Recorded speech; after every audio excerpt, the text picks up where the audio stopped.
Where your treasure is, there will your heart be also. God has given us unlimited treasures in His Word.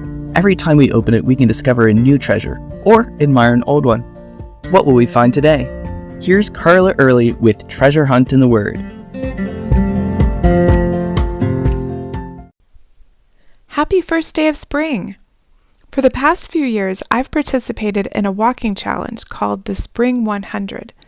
It's a Bible-motivated, family-oriented challenge to walk 100 miles during the 3 months of spring. It sounds daunting, but it breaks down to a little over a mile a day, and that's doable, right? The first year, I'd found out I had diabetes, so it helped me establish a daily walking routine. I made well over my goal, but I was proud to have been consistent with exercising. Last year, I decided to get my dad into it. He walked every day already, and he likes to record things. And to be honest, I was curious to see how far he walks. As spring drew near to summer, I had well over 200 miles recorded, and I was pretty proud of myself, until I checked my dad's record.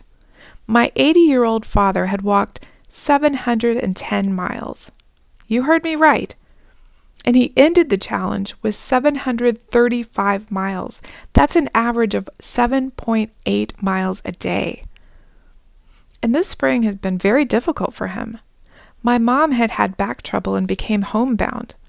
Then when she started getting over that, she fell. So he couldn't leave her. Most of his miles he walked in the basement, though when she got better, he did walk outside.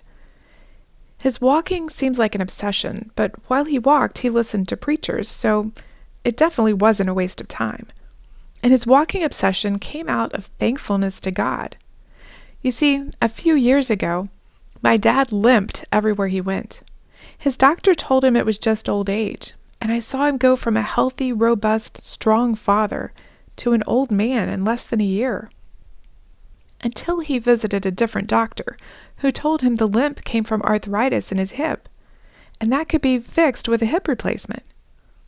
A couple of years later, he's walking 7.8 miles a day, every step reminding him of the goodness of God, grateful that he could walk at all. God had renewed his strength and given him the ability to walk, so he took full advantage of it. He says he could walk all day without getting tired. God has done for my dad physically what he can do for us spiritually. When we go through trials, God wants us to trust him, stay faithful, and believe he's in control. He asks us to wait patiently for his timing, confident that he knows what he's doing. In Isaiah 40:31, God tells his people, "Those who wait on the Lord shall renew their strength. They shall mount up with wings like eagles. They shall run and not be weary. They shall walk and not faint." As we trust God through trials, we become stronger in our faith. On the other side of a trial, we can look back and say, I trusted God then, and he brought me through. I know he won't let me down now. Does flying freely with eagles sound good to you? How about running or walking without getting tired? Some of us would just settle for being able to get up out of our chair with ease. Isaiah chose things that are impossible for us and reminds us that anything is possible with God. And if we stick with him, we can achieve things beyond our strength and ability. Maybe you're going through a trial right now, or you feel burnt out in a ministry, or just tired of life in general. How do we get that renewed strength that we desire? This verse says that God's strength is for those who wait on the Lord.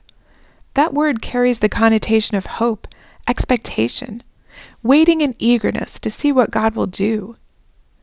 What does waiting expectantly for God look like in your situation?